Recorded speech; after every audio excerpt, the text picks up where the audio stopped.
I'm Jim Check. I'm here with Scott Deedles, and we're doing our next show on Bitcoin, and this time we're doing emerging properties of money. Episode number 3. And you're just back from Madeira. Yeah. Maybe tell us about that first. Yeah, last week I was at a global event called Bitcoin Atlantis, which is a massive Bitcoin conference held in Funchal, like the main city on this Portuguese island, sort of in the middle of the Atlantic. People from all over the world, and it was incredible. What was the biggest takeaway that you got from there? Because that was obviously a lot of the believers on the island, I'm saying, right? Like, yeah. I'm sure. Yeah. Just a ton of optimism and hope. You know, I think that in the day-to-day world, people are just crushed with the cost of living and the hopelessness of things getting farther, the cost of living getting further and further out of reach. And you go to Bitcoin events and what you find are people who are experiencing the price of everything going down forever. And so those people are just waiting for everyone else to well, lots to smile about. I mean, yeah. Bitcoin at all-time highs. Yeah. Right. It broke through that like last week, wasn't it? In the 70,000 mark. Mm-hmm. Sitting around 72,000 today as we speak. U.S. money. Yeah, we were talking about the Bitcoin ETFs on the last couple of shows, and those U.S. Bitcoin ETFs have just created a ton of buy pressure. And so it's not just that the Bitcoin price punched through that all-time high, but it's held it. And and there's fierce trading. Bitcoin trades 24 hours a day. So 7 days a week. 7 days a week. Is it off for Christmas? No. And 72,000 American is basically 100,000 Canadian. Yeah. So Bitcoin has broken its all-time high in just about every currency in the world now at this point. The exchange rates change depending on where it was 4 years ago. But again, lots of optimism, obviously, at all-time highs. And at that conference, it must have been a pretty good party. Yeah, lots of room to go much higher because Bitcoin is still so small. It just surpassed silver in terms of largest assets in the world. So Bitcoin is still smaller than Google and Apple and gold and Tesla. Let's get into the show. What we want to talk about: emerging properties of money, and maybe lead us through this. Yeah. So we're going to start off with a clip from a cartoon that's become popular among Bitcoiners, geared towards educating kids about Bitcoin. It's called Tuttle Twins. And this is just a short clip explaining sort of what we're going to be talking about on the show today, which is the history of how people have come to understand what money is. Bitcoin, which one's better? I could tell you, or I could... Dollars or Bitcoin, which one's better? I could tell you, or I could show you. Long before we used paper money, people used things like seashells. This brilliant Algonquin nation would make beads called wampum out of seashells. When Europeans arrived, the Algonquins often traded with them using the wampum as money. The wampum was an excellent choice for currency because it was hard. Good money is hard? We should use my gummy bears. They've been in my pockets for weeks. Oh, ow! No. When I say hard, I mean it's hard to get or create. The gummy bears aren't just a terrible idea because they're gross. Hey! They're a terrible idea because they're way too easy to make. What's stopping the Algonquin people from just making a million beads? Only a limited number of shells show up on the ocean floor each year. I got one! And each wampum bead was crafted by hand, which took a lot of time and skill. So when a Hanu trades his furs for beads, his hard work of hunting is being represented by something equally hard. Money that's hard to make keeps its value. That's interesting.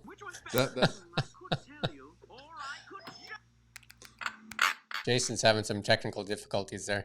We get the gist. So they're showing you what hard money is, and then now we ran. Yeah. So basically, money has to have a store of value, hard to get, like be scarce, and then an easy to exchange. So sort of backing up before this is the idea that humans, as part of organizing civilization, discovered money as a technology, and as part of evolving that intelligence over centuries, we've learned what money is, and money sort of has, over the course of history, become money as a result of having those properties. It has the property of money, and that's in the clip that they're showing. The most important quality for something to be money over human history has been it's been hard, to Scarcity. yeah. And this is why gold has always been Right, the because best I mean, form we've of had money. salt, Seashells, gold, silver. I think even some of the other metals, copper and bronze, and seashells, and tulips. There was a big tulip craze at one point too, right? So, and there's a historical example of something called rye stones, which Bitcoiners are a fan of. Rye stones were a very hard form of money that were used in Micronesia, and it was a system of money based around these giant rocks, and the rocks themselves were very rare, and it was a money system that worked really well for a very long time. And then Europeans kind of arrived and realized that those same rocks were on other islands that were nearby, and they brought those rocks to that island. Devalued the money. Devalued the money. And so there's sort of two things at play here. One is, and Jason, if you want to show the book here, these come from a very popular Bitcoin book called the Bitcoin Standard. The Bitcoin Standard is a great explanation of understanding the history of money. So part of understanding where money could go or why money needs to continue to evolve, you need to have first a background and an understanding how we got here and what money has been like over time. So there have been great monies that have failed, and today we're living in this world where we are all told what money is. We don't get to naturally and organically determine what money is, and money doesn't have to necessarily have the characteristics that have made money over the past. In today's modern world, central banks tell us what money is, and we're told we have to use it, and that's called fiat money. And fiat is a Latin word that basically means by decree. So we're forced to use this money. So when we're forced to use money, that means that money doesn't have to be good at being money. It doesn't have to have the properties of good money, and again, so it doesn't have to be scarce. So this is kind of going back to our last couple episodes. We've been talking about the problem of fiat money, government money, retaining its value over time because it's not rare. So a good starting point is this first chart here, looking at the characteristics of what makes money good, and comparing gold and Bitcoin and fiat money. And so there's sort of 7 properties of money. It needs to be durable. It needs to be divisible. It needs to be fungible. And fungible means that you can exchange one unit for another. Portable, obviously, is very important. You need to be able to move it. You need to be able to verify that it is what it is. It needs to be rare, and it needs to have a track record. And so what we can see is, gold has been very good at a number of these things, but I'm just going to clarify for some people that are probably ready to jump out of their chairs. Gold is divisible, but I would say Bitcoin is more divisible, right? Because you can hack it, because they called it hack gold at one time when the Vikings, right? They would just hack off a piece and stuff like that. So the reason why gold failed as a money system, though, is because of the divisibility problem and the portability. So because it's not functional. For large exchanges, it becomes a real hassle. That's right. For sure. And so what we started doing is we're using paper representations of gold. Right. And then we got rid of the gold altogether, and we just started Nixon using did that, paper yes. representations of nothing. Right. And so our money has evolved over time to be not really tethered to any real work. So in the cartoon there, they were showing the importance of the creating of the money. We work to earn the money that we have. So we spend energy and time to acquire money. Right. So it makes sense that money has some sort of relationship to energy and time in the real world. And fiat money is great at being divisible, and it's very great at being portable, but it requires almost no effort to create, and it's not scarce. So it's failing at the most important job of retaining its value. Yeah, and governments have been using it, obviously, for political means. Especially in the last 4 or 5 years, right? Yeah.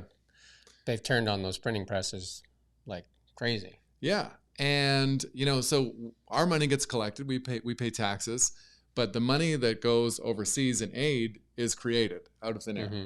So there's sort of a double standard that happens when we don't have any say in the money and how it works. Well, I think that today there was a thing that came out and said we spend more in Canada on the servicing of the interest than we do on healthcare. I saw that. It's a crazy thing, and I mentioned a stat similar to this on one of the previous episodes. But the problem is that as the debt grows, the cost of servicing that debt also grows, and so it becomes such a big number that it starts to suck away from and now it's a bigger expense in healthcare. Mm-hmm. In the U.S., they're adding $1 trillion to their debt just based on interest every 90 days now. Yeah, I saw that too. Which is a really scary number. Trillion used to be a number that you would be scared of, because I don't know if you've seen the image of $1 million, which is really tiny, and then the $1 billion, which is like about it's like a say that big, field. and then the $1 trillion is this massive, right? Like $1 trillion is a lot, and now we talk about it like it's nothing. Yeah. So in terms of what they can do with this problem, that as it escalates, they could either default on governments can either choose to default on their debt, which they're not going to do because that would crash the currencies. Well, some countries have, Yeah. I mean, but if Western countries started to do that, that would be really an unprecedented situation. Or they can just continue to expand the money supply and print the value of the existing money away. And that's really what we're experiencing right now. And this is why the Bitcoin ideas are important to even just learn about and consider, is because the debt isn't going to go away. And so that means that the printing is not going to stop. So whenever you see anything on the news that is inflation's going to get under control, or we're going to get inflation back to target, it's ignoring the reality of the debt that has already been accumulated and the growing cost of just having that debt be on the balance sheet. So that's those are just cold hard facts. I think the only possible savior for debt is that technology increases our production to like an astronomical amount where we can produce our way out of the debt, right? But at this point, it doesn't look that way. Yeah. I mean, and like we were talking about on the last episode, we were talking about deflation, and the challenge is still that the debt, if we were to experience some kind of deflation, everything else runs on debt. So if the prices of stuff really started to come down, even if the productivity went way up, you would have just crazy insolvency everywhere. Right, because they need that actually asset inflation, right? I mean, that's part of why housing prices are crazy, is because as you increase the money supply, obviously you need more money to buy that same hard asset, right? Yes. So, because if you use gold as a hard asset, and you look at hard assets versus other hard assets, they don't change that much, although Bitcoin definitely swings quite a bit. But if you take the price of gold and the price of housing, and you'll see that it's fairly stable. Mm-hmm. Yeah, and this is why inflation is such a punishing force on people who don't have assets, and it's something that does not impact everyone equally. People who don't have access to own houses. Inflation is good for people that have a lot of assets and are wealthy, for sure. Plus, you get interest on the money that's idle. Yeah, and you can get, you can hopefully outpace the devaluation of the money. Yeah, for sure. Yeah. So maybe if you want to pull up the next, so these Bitcoin ETFs are really pushing the Bitcoin price up. We mentioned all-time highs. This is a really astounding stat. And what we're looking at here is how big the Bitcoin ETFs are already compared to the gold ETFs. The gold ETFs launched in November of 2004. So they've been around almost 20 years. The Bitcoin ETFs have been around almost 2 months. And they're now half the size of the gold ETFs. So there is a massive institutional demand for Bitcoin, and it's just it's visible. So if people are wondering why the Bitcoin price is doing what it's doing, part of the reason just is the Bitcoin ETFs in the U.S. made it very easy for people to get in and out, and big money to come in. For sure. One of the things about gold ETFs, so there'll be a lot of people that'll argue that gold ETFs kind of destroyed the price of gold, because spoof it. It's because there can be 10 pieces of paper to 1 ounce of gold, right? Because it was supposed to be an ounce of gold to a piece of paper. You know what I mean? Yeah. But they say that like especially silver they talk about that the amount of paper silver out there dwarfs what's out there in ETFs, right? And this is why Bitcoin ETFs themselves are such revolutionary financial instruments, because anything could be spoofed, but Bitcoin is externally auditable. So you can always see. You can track that, though. Supposedly you can track like there's only 21 million Bitcoin. Yeah. So whereas gold, you could say, the guy says, well, I've got like, 100 tons sitting in Yeah. my basement, and they don't even know what's in Fort Knox. Exactly. Yeah. And so I think in terms of the appetite for investors, this is another reason for driving a narrative for people investing in these funds. We should mention, though, this show is sponsored by Block Rewards, which is your company. Yeah. And that's that nice little cool little logo that we see in the corner over there. Yeah. I just want to make sure we mention that. What's our next image, Jason? So we were talking about this concept. I wanted to come back to this idea because this is something that is a very strange concept, and even as the Bitcoin price has moved, you just see a ton of skepticism or doubt about this thing is real. And the innovation with Bitcoin and what it's doing is creating a way to have provable scarcity happening online. Now, online, in the digital world, for the first 50 years of online life, everything is infinite. So you can copy a picture, a JPEG file on your computer an infinite number of times with no effort. So this gets back to the idea of scarcity and things being hard. And it's the how Bitcoin runs, the Bitcoin the mining the mining algorithm that creates new Bitcoin forces a relationship to real energy being spent in the real world that allows Bitcoin to be kind of the one thing on the internet that is provably finite. And so if you think about a global sort of digital world where everything else online is infinite, this is partly why Bitcoin is so attractive. So it's something that people anywhere in the world can access and buy and trade. And it's the only thing that we can prove on the internet that exists only on the internet that is finite. Yeah, that's kind of like that NFT thing where they were doing, or the opposite of it, where they were selling the first tweet, Jack Dorsey's tweet, right? Which, I mean, anybody could have it, right? This is the thing. I mean, even with NFTs, it doesn't matter. So somebody can create something and there's only going to be 7 of them or whatever, but there has been no actual work and there's no real tie to energy in creating that JPEG or whatever effort took to create the JPEG. Because anybody can screenshot that tweet. Yeah. Have it, I guess. Exactly. You just can't say you own it. Yeah. I guess you could if you wanted to. And so this is where the immense amount of computing power and energy that's consumed in producing Bitcoin is part of how Bitcoins derive their value and have a tether to the real physical world, because there's a real action happening in reality of the electricity that's being used in real computation. What do we got next?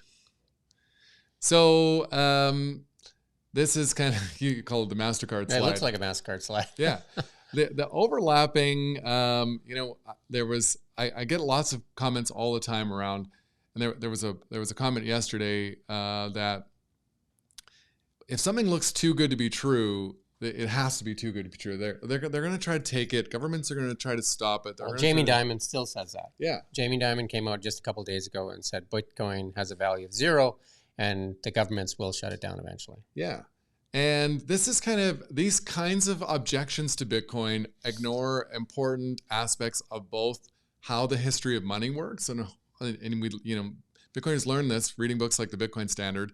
So the history of money teaches us that if there's a hard money available in the marketplace that's harder than other monies, whether you believe in that money or not, you're still going to be impacted by that money, because if other people are using that harder money and they're successfully storing their wealth better than how your currency is, that has an effect on you whether you believe in it or not. And so actually the author of that book has a great tweet to suggest that the invention of Bitcoin, it's commonly compared to things like the iPhone or convenience technologies of the information era. But it's better thought of to think about the invention of Bitcoin compared to the invention of something like gunpowder or the wheel. So as soon as it exists, it's like a 0 to 1 moment. So this idea of having something that's provably finite on the internet has happened, and now just like with gunpowder, so soldiers could have, after the gunpowder invention, decided to continue using swords and spears. but they would have been fighting at against their all- demise, right? At their demise. So the invention is this super hard money because it's absolutely finite, and whether people want to believe in it or not, it is absolutely finite. And so this is getting back to the conference in Madeira. That this is kind of what gets talked about at Bitcoin events, and so it's very cool innovation that's just very difficult and weird to understand. And part of it has to do with this. All of us, everyone who's alive today, has spent their entire lives living in a world where we're just told what money is, and without really having to think about it. And if you can just take your daily life, and when you go to a different country, you have to exchange your money for other people's money, so that you can. When you went to Madeira, what were they using? Euros. Euros, right? So you had to exchange Canadian money for euros, so that you could, or use your credit card and you'd be charged in the exchange rate. I mean, a better world would be if we had one currency, worldwide, or one type of exchange. Which I think there's only two right now. I guess three right now. There's the U.S. dollar, which is basically accepted worldwide, not 100%, but and then gold, which central banks own, and now Bitcoin is trying to nudge its way into that space. Yeah. And an interesting story about that, there were a lot of Americans complaining at the conference in Portugal that nobody would accept dollars. Oh, they wouldn't take the U.S. dollar. This is the first time that any of them had because that's interesting, because most countries will take the USD. Yeah. So that could be, that could just be a local thing, or it could be that that's starting to change. Yeah. And I think that, outside of North America, the world is watching what is happening with the dollar. And this thing about trillions piling up, a trillion every 90 days. Well, the BRIC nations are looking at it and saying they would like to trade in their own currencies. Yeah. But the problem is that for the BRIC nations to do that, it's the same thing. They're still trading paper, and it's not based on anything. Yeah. And this idea that money works differently when you cross an imaginary border, like there's, it's like the U.S.-Canada border. Why can't we use Canadian money in the U.S.? It's a crazy idea. And with where we are technologically as a species, we should be able to solve the problem. Well, I guess they kind of do it in a way with the credit card, though. So you can use your credit card in most places in the world, and they'll take a cut both ways, kind of thing, right? So, but even that, so Bitcoin transactions compared to credit card fees, that's a great reason to think about. If you're doing that a lot. So there's still like trepidation for a lot of people, including myself. You watch guys like Jamie Dimon, who's JP Morgan, and then Warren Buffett and the now deceased Charlie Munger, and which say Bitcoin is, worthless. Yeah. And all speculation. And then obviously what you're saying, there's a lot of people on the internet, MicroStrategies is betting basically their whole company on it. Yeah. And, all the ETFs, like a lot of big funds are in these ETFs. So obviously there's big institutional money now involved in Bitcoin. And I get that it's early. What is Bitcoin around? 10 years, 11 years now? 14 years. So it's regularly a youth in the space, right? Yeah. So I know we're going to talk about transactional stuff at some point in the show, right? We're going to talk about how do you transact, because I think that's where it becomes an aha moment for a lot of people, right? When they can start, actively exchanging it, right? Yeah. Yeah. There was a ton of that going on in Madeira. There's a layer, a transactional layer on top of the base Bitcoin blockchain that's called Lightning. And Lightning transactions can handle more throughput than Visa or MasterCard. Oh, really? Wow. Oh, yeah, it's crazy. Lightning transactions are a real aha moment for a lot. So these are like slivers of, or what do they call them, Satoshis? Yeah, the way Lightning works is it's kind of like paper became to gold when there was a real relationship. So Lightning, when you make a transaction on Lightning, you're sort of passing Bitcoin IOUs back and forth. And then the transactions get finally settled onto the main blockchain at a certain point without them. So there's a settlement date kind of thing. Yeah. But yeah, it's really spendable, very usable. So at this conference, the conference was hosted at the soccer stadium there, and you couldn't spend cash. So it was for the most part Bitcoin only, and that was really? That was for the vendors. So you had to be part of the group then. Yeah, right? you had to be part of the in crowd. So I would have been to say, hey, any chance you could buy me a drink of water or something? They'd have brought you along. Yeah, they'd have brought you along. Yes, otherwise I'd go hungry.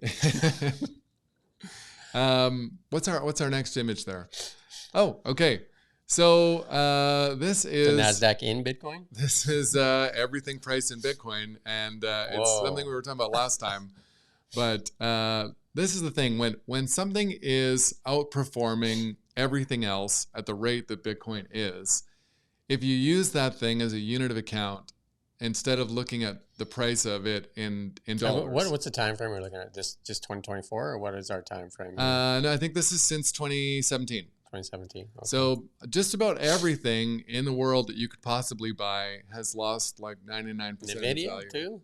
Not NVIDIA. I said just about everything. Because I saw it on NVIDIA's chart up there, and it didn't look very good. So none of the charts look particularly great when you think about if you could have owned Bitcoin instead. JP Morgan is on there. That one's my favorite. You mentioned the bankers, being trying to get people scared about trusting Bitcoin. Right. And like Bank of America has had billions and billions and billions in fines. They've been fined for spoofing the gold market. Yep. They have done silver market. I don't know if that was them, but people have been fined for the silver market for the Hunt brothers way back in the day. Yeah. Right? So it's not as though the bankers are angels in this. Yeah, they do with everything. Nickel. Totally. Like oranges. Yeah. I think there was one more picture there, Jason. It was so you had asked about the growth of the Bitcoin network and how much volume and that's what we asked on the last one. So what are we seeing for adoption kind of thing? Yeah. There is the average transaction number on the Bitcoin blockchain, on the base blockchain right now, is just under 400,000 transactions a day globally. So it's not. Is that mostly people buying and selling Bitcoin though, or is that actually transacting, buying goods and services? Good question. And that's actually the image that's we're waiting for. It's coming. It's coming. We hear from the technical department. It's on its way. Yeah. So I think that what the stat is, there's about 460 million Bitcoin addresses that have been created so far. There you go. And of those, there's 150 million that are dedicated to service providers, and what looks to be around 25 million wallets of private wallets of people saving and spending Bitcoin. So it's not like it's it's that would be a decent sized country. That's the size of Australia, but it's not. We're not at 1 in 8 people in the whole world yet. So if you think about coming back to Bitcoin all-time high price at 70,000, when this would suggest that a handful of people in the world are using it today actively. Remember, there's a finite amount of Bitcoin. So as more people come in and use it, there's only a certain amount for everyone to use. So new people have to buy in with their own money, and that increases the price of an somebody has to be willing to sell it. Obviously, that's supply demand stuff, right? Yeah. So. And there are, I can bring this next time. The other statistic that's really interesting about Bitcoin is the amount of Bitcoin that haven't moved in over 6 months and over a year. And what you can see from that information is that the Bitcoin tourists, for the most part, really got shook out and left when things got really ugly over the last 2 years. And so who is left are the kind of people who would fly halfway around the world to go to a Bitcoin conference, and those people. So how tight is that group? How many people do you know when you go there? It was really neat. So Michael Saylor was there. Oh, wow. I didn't get a chance to talk to him myself, but he was really among the attendees. He's like the Elon Musk of Bitcoin. He is like the Elon Musk of Bitcoin. Yeah.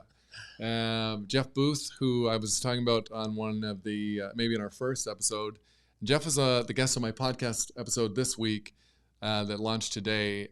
Jeff's a Canadian Bitcoiner who lives in Vancouver, a brilliant man, and he spoke a few times at the conference, and we got to meet him a number of times. So, yeah, really cool. Awesome.